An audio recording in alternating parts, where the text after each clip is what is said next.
All right, I'm gonna do a little solo thing tonight. I've been doing some interviews in the old 75 Ford F-250 Highboy. Another mosquito down, just slapped my leg. There's a lot of mosquitoes out this time of year. I'm going to review this cigar that I've been wanting to smoke for a while. This is an A. Fuente Grand Reserve. It looks like it's a Maduro wrapper. It also said on the side, Flor Fina. It's an anniversary edition. So I've just been wanting to smoke it for a while. So I'm gonna do it with you all. And I'm gonna talk a little bit about manifestation. What do y'all think about manifestation? I'm gonna do a V-cut. It's a handy dandy little contraption. It cuts a nice little V in there. One thing I didn't take into account is like all the mosquitoes that were gonna be out tonight. I've been trying to kill as many as I can. I put little things around the front porch. I try to trap them, but I don't have anything in the truck yet. All right, to light this thing properly, what we're gonna need to do is we're gonna heat up before we do anything. We're gonna heat this up a little bit, get it glowing, get it warm. These mosquitoes are just driving me nuts. All right, nice and toasty.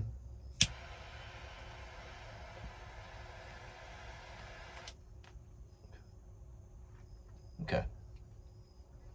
It's like one little section on there that didn't start burning.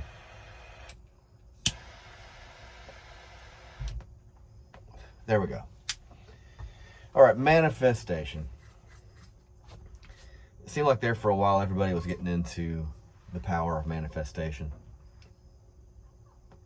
And I understand how it works.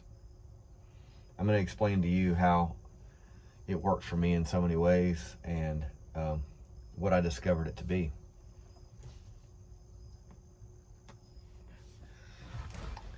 Take you back to about 2018, 2019. If you've been watching these videos, a couple of my solo things earlier on, I talk a little bit about some hard times I was going through. And it kind of all came to a head in 2019. I was unwinding myself from a religion that I was starting to see unravel before my eyes. The way that I was raised was a very high control religion, and didn't give us many options in life to pursue dreams, pursue anything that we wanted to do. Everything had to be what the organization wanted you to do. And if you wanted to do anything on your own, they kind of made you feel guilty about it, and they kind of reeled you back in. So I didn't get a whole lot of opportunities to like just discover who I was and like what I wanted to do with my life. And I thought what I wanted to do with my life was dedicated to the organization. I volunteered a lot of my time. I even took a vow of poverty for 2 years, and I went to the world headquarters in Brooklyn. They're not in Brooklyn, but it was based in Brooklyn at the time, but it was also in Patterson, New York. I spent 2 years up there, just about 2 years. Didn't have any income, and just did what I thought that this is what God wanted me to do. Anyway, fast forward to everything started to unravel. Personal things in my life too that I won't get into right now. May never. But some things started to unravel, and I had a friend of mine that saw some things happening online, and he had reached out to me. And he's like, dude, I just want to check on you, man. I know you're going through a hard time. He's like, here, I'm going to send you a book that really helped me out when I was going through some hard times. And this was pertaining to my marriage. And he sent me this book in the mail about the art of Zen. And to read a book like this in the situation that I was in, you know, and the religion that I was in, was not supposed to do it. Not supposed to read any other material other than what they gave me. And so this was a little bit of a rebellious act for me to even read this book. So I read it, in one night. I couldn't get enough of it. Zen Buddhism had an appeal to me. And what it taught me to do in a nutshell was to, anything negative, anything bad that was happening in my life, draw a lesson out of it. Even if something was apparently just bad overall, like there was a terrible thing to deal with, you could still find the positive thing into it. And it really helped to reframe my mind, because I was really in a dark place mentally. And so I read that book, and I reached out to him. I was like, man, I read this book, and here's what I learned. He's like, man, that's exactly what it did to me too. Well, around the same time, one of my best friends, Stephen Waters, reached out to me. I forget what I posted, I forget what I said, but it must have been something that people were observing, because Stephen had reached out to me too, and I was kind of opened up to him a little bit, and he's like, dude, I'm going to send you some books, and he's like, just read these over, these helped me a lot. So he sent me a couple books. One of them was called The Secret. The Secret was a book of the law of attraction, all about the law of attraction, or manifestation, manifesting things in your life. And as I read through this book, it was the same kind of thing. I just poured into it, and I just like couldn't get enough of it. And I saw the comparison. I saw the similarities in the ways that you have to think about things. Even if something's bad, you find the lesson out of it. Or focusing in on your dreams, your aspirations, your wishes, anything that you want to have happen in your future. The more you train your mind to accept that those things are a reality already, the more they will come into your life at the moment they're supposed to. It's a very good cigar, by the way. The outside is not sweet. I'm picking up like an espresso kind of feel. Espresso, that's what also maybe like a little bit of a molasses. Not bad. See, I'm getting better at this. I'm coming up with like new words to describe it. This damn mosquitoes, God. I'm gonna go in there all lit up. So back to manifestation. I made a vision board. And this was, I'd read a couple other books pertaining to this topic. And one thing that a vision board does is it helps you focus your energy, your mind to the things that you want out of life.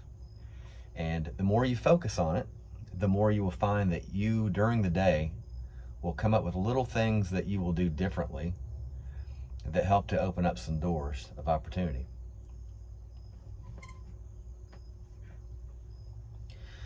And it reminded me of the way that I was raised. And I read the Bible multiple times growing up, and had Bible studies with people, knocked on people's doors, and just like, I knew my stuff, you know?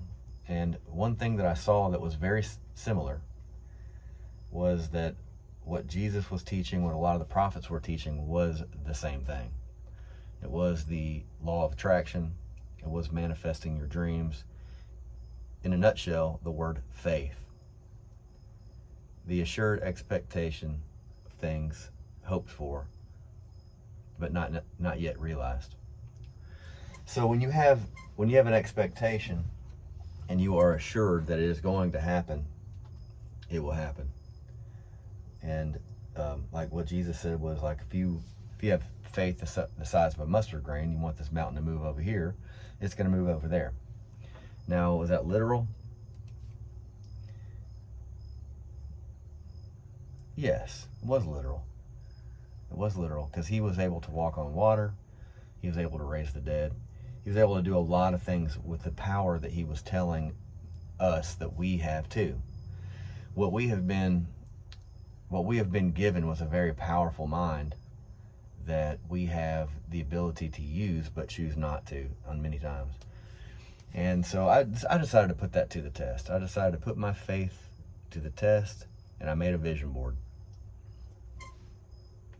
the very first thing that I put on that vision board, because I was starting to write music.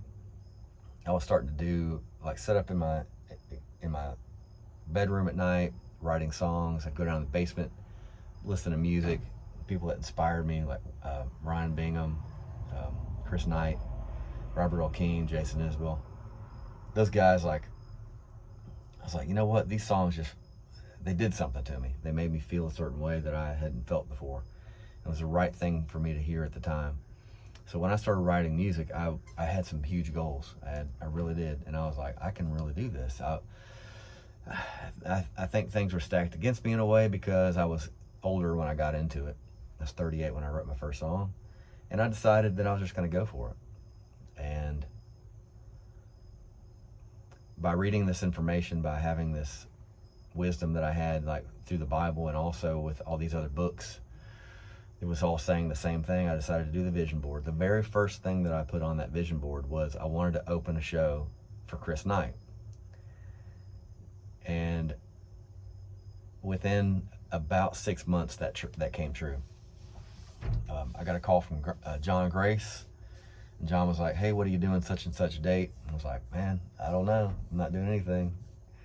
He said, would you like to open up for Chris Knight? And I could not even believe it. Because what that did to me, it was not only a personal victory and letting me know that I was walking the right path, it let me know that this law of attraction and this manifestation does work. I've got a lot of other things on there that, to this day, that have not come true. But these are also things that they don't always come true. They don't always come into your life when you think that they're going to come into your life. They come into your life when they're supposed to happen. I have a very lofty goal, and I did this early on, to play the Ryman Auditorium. And I've already seen it happen. I've already seen it. And some of y'all listen to this be like, that dude's fucking crazy, you know, but I do believe in this, and I've seen it happen firsthand, and I know of the people that's happened to. So I decided to take a leap, and I had put this tattoo on the back of my arm. Now, Ashley Wells designed that, and the tattoo artist that put it on there, he could have done a better job. I mean, I don't know if you can see that. It's a couple Ryman windows. It says 2024 across there. And the reason I bring this topic up right now is because we are in 2024. We're deep into 2024. It's kind of, fall is about ready to happen. Before you know it, it'll be wintertime. I do have faith that this still can happen. And what am I going to do if 2024 comes and goes and I haven't played the Ryman?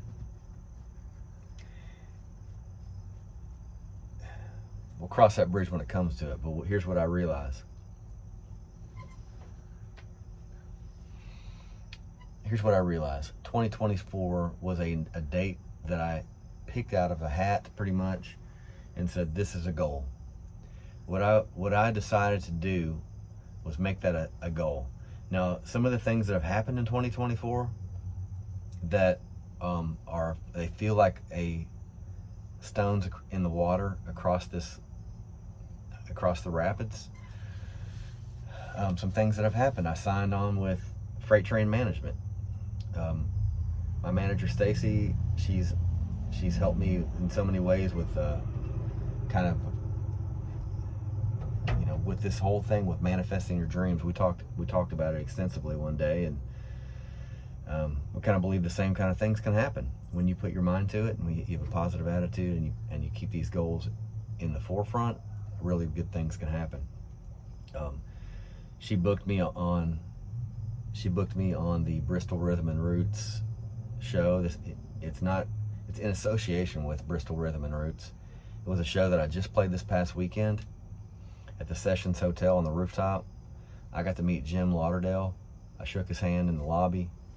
I got to meet so many Detroit,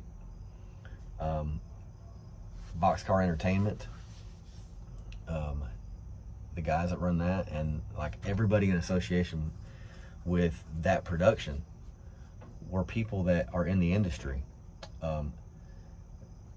Stacy's also with Freight Train Management has connected me with Americana Fest. She's booked me on 2 gigs for Americana Fest this coming week in Nashville. And I'm excited for that. I got the trio coming. Samuel Locke on fiddle, Logan Henry on pedal steel. Not pedal steel, he's bringing electric guitar, but I'm just really excited about 2024. Now, will it include the Ryman? Hopefully. You know what I mean? Like, I've already seen it happening. Or whether 2024 was the beginning of what's going to lead up to that moment happening. I just know it's going to happen. That's the law of attraction. You have been there, you have done that, you have played the show, you have sat in your hotel room afterwards and said, I cannot believe that just happened. And then you cry your eyes out and you say, thank you so much, universe, like, for making this happen, because that's what's happening. I don't know, there's something that happens in your mind as an artist where you decide that this is who I am, and this is what I want, and this is what I'm going to get. Now, there's some people that do that say those same things, and they will do anything to get to it, including some negative things to people. I choose not to. I choose to bring up my friends. I choose to bring up anybody that needs advice, anybody that needs help. I have some good contacts. I don't mind to share any of that stuff. You know what? If I feel like you're coming from a good place and you are a good person, I'll help you out. I will help you out. I've had help along the way, and I believe that's all part of it. It's all part of that that good energy and that good vibe that you put out. Some people say karma. Put good things out, you get good things. Jesus spoke about the same thing. He's like, whatever you sow, you will reap. That is the same thing. So, I don't know, as I smoke this cigar and I kind of expound on some things that I've read, some things that I've experienced, I hope that you understand, like, you do have a lot of power within you to make your dreams happen. Whatever it is, it can happen. Now, can I say that I want to fly up to the moon? Yeah, I can say that. Is it going to happen? It could. Maybe not in this lifetime, but if I want it so bad, it can happen eventually. Believe that. So don't let the physical universe restrict your imagination, and take some small steps. Take some small steps that will lead you to your dreams happening. So if you want to play the Ryman, if you want to play the Grand Ole Opry, you want to play a small stage in your hometown, you have to take the first step. You got to write the songs, you got to put the time in, you have to work on your craft, and you have to make friends. You have to meet people that have the same kind of goals in mind. Meet good people, genuinely good people that you know in your heart they have your best intentions and you have theirs. But take what you can from that. This cigar is really good. I give this probably a, 8 out of 10. A Fuente Grand Reserve. It's got a dark wrap on it. I did the V cut, and I'm enjoying it. I'm gonna end the video there, about 20-minute marker. Get out there and do some good things for people. Get out there and do some good things for people, starting with yourself. Do something good for yourself. Put a smile on your face at a minimum. Go out there and smile at a stranger and see where it takes you. All right, I'm gonna be out. This is an episode of Falling Forward. I hope you subscribe to the channel. I hope you like the stuff. Make a comment. Let me know who you'd like to see on the interviews. I got some really good ones coming up. Bill Taylor, Kevin Thomas. I've got my buddy Glenn from England. We had to record his on his phone because my phone was all jammed up with videos. Some of them I had to clear off of there. And I've got Eric Bolander coming out.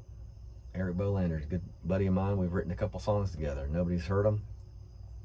And we're going to talk about some stuff, but later.